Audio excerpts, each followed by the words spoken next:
WhatsApp ஆப்ல இருக்கக்கூடிய status like notification settings பற்றி தான் டீட்டெயிலாக இந்த வீடியோவில் வந்து பார்க்க போகிறோம். வீடியோ ஃபுல்லாக பார்த்தீங்கன்னா அந்த நோட்டிஃபிகேஷன் செட்டிங்ஸ் பற்றி கம்ப்ளீட் டீட்டெயில்ஸ் நீங்கள் தெரிஞ்சுக்க முடியும். தெரிஞ்சுக்கிறதுக்கு முன்பாக சேனல் சப்ஸ்கிரைப் பண்ணிடுங்க, பெல் ஐக்கானை கிளிக் பண்ணி ஆல் அப்படின்றத செட் பண்ணிடுங்க. வீடியோக்குள்ள போகலாம். வாட்ஸ்அப் ஆப் ஓப்பன் பண்ணிடுங்க. சைடில் இருக்கக்கூடிய 3 லைன்ஸ் பட்டனை கிளிக் பண்ணிங்கன்னா செட்டிங்ஸ் அப்படின்னு ஒரு ஆப்ஷன் இருக்கும். அந்த ஆப்ஷன் கிளிக் பண்ணி கீழே ஸ்க்ரால் பண்ணிங்கன்னா நோட்டிஃபிகேஷன்ஸ் அப்படின்னு கொடுத்துருப்பாங்க. அதை கிளிக் பண்ணி கீழே ஸ்க்ரால் பண்ணிங்கன்னா ரியாக்ஷன்ஸ்ன்னு போட்டு show notification when you get likes on status அப்படின்னு இருக்கும். ஸ்டேட்டஸில் வந்து யாராச்சும் உங்களுக்கு லைக் வந்து போட்டாங்க அப்படின்னா உங்களுக்கு நோட்டிஃபிகேஷன் வந்து வரணும் அப்படின்னா அது பார்த்தீங்கன்னா ஆனில் வந்து வச்சுக்கணும்.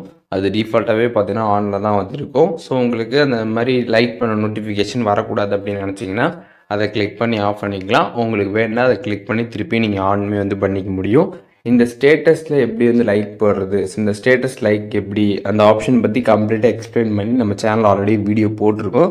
டிஸ்கிரிப்ஷனில் லிங்க் கொடுக்குறேன். அதை பார்த்தீங்கன்னா இந்த ஸ்டேட்டஸ் லைக் ஆப்ஷன் பற்றி நீங்கள் கம்ப்ளீட்டாக தெரிஞ்சுக்கலாம்.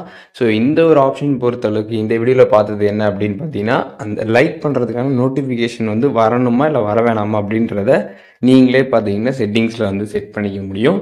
ஸோ இந்த வீடியோ உங்களுக்கு யூஸ்ஃபுல்லாக இருந்துச்சுன்னா லைக் பண்ணுறீங்க. இதில் எதுவும் டவுட் இருந்துச்சுன்னா கண்டிப்பாக கமெண்ட்ஸில் மென்ஷன் பண்ணுங்கள். எல்லாருக்குமே ரிப்ளை பண்ணுறேன்.